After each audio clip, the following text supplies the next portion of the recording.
Thomas in trouble.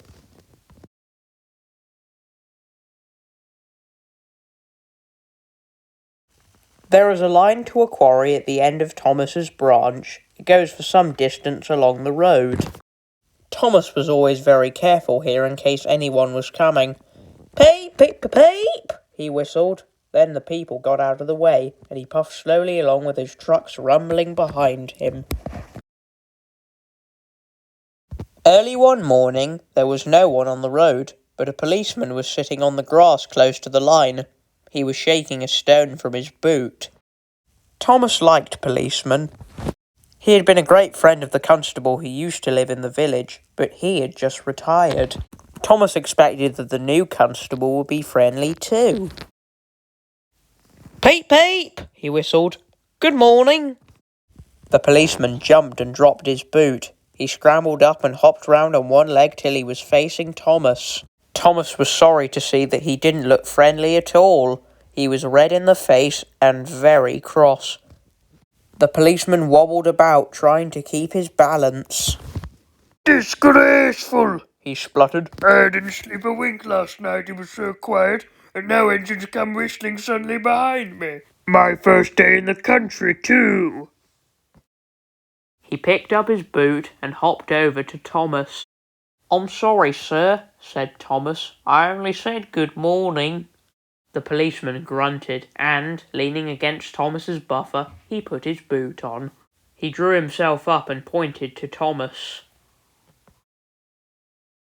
Where's your cowcatcher? He asked accusingly. But I don't catch cows, sir. Don't be funny, snapped the policeman. He looked at Thomas's wheels. No side plates either, and he wrote in his notebook. Engines going on public roads must have their wheels covered and a cowcatcher in front. You haven't, so you are dangerous to the public. Rubbish, said his driver. We've been along here hundreds of times and never had an accident. That makes it worse, the policeman answered. He wrote regular lawbreaker in his book.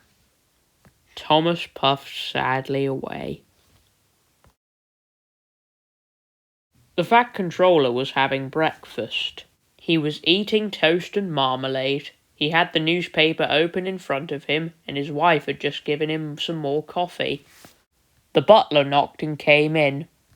Excuse me, sir. You are wanted on the telephone. Bother that telephone, said the Fat Controller. I'm sorry, my dear, he said a few minutes later. Thomas is in trouble with the police and I must go at once. He gulped down his coffee and hurried from the room. At the junction, Thomas's driver told the Fat Controller what had happened. Dangerous to the public indeed, we'll see about that. And he climbed grimly into Annie the coach. The policeman was on the platform at the other end. The Fat Controller spoke to him at once, and a crowd collected to listen. Other policemen came to see what was happening, and the Fat Controller argued with them too, but it was no good. The law is the law, they said, and we can't change it. The Fat Controller felt exhausted. He mopped his face. I'm sorry, driver, he said. It's no use arguing with policemen.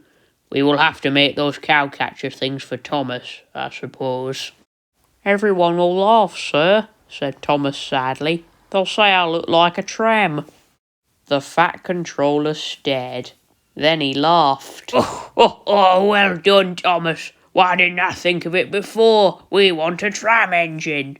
When I was on my holiday, I met a nice little engine called Toby. He hasn't enough work to do and needs a change. I'll write to his controller at once.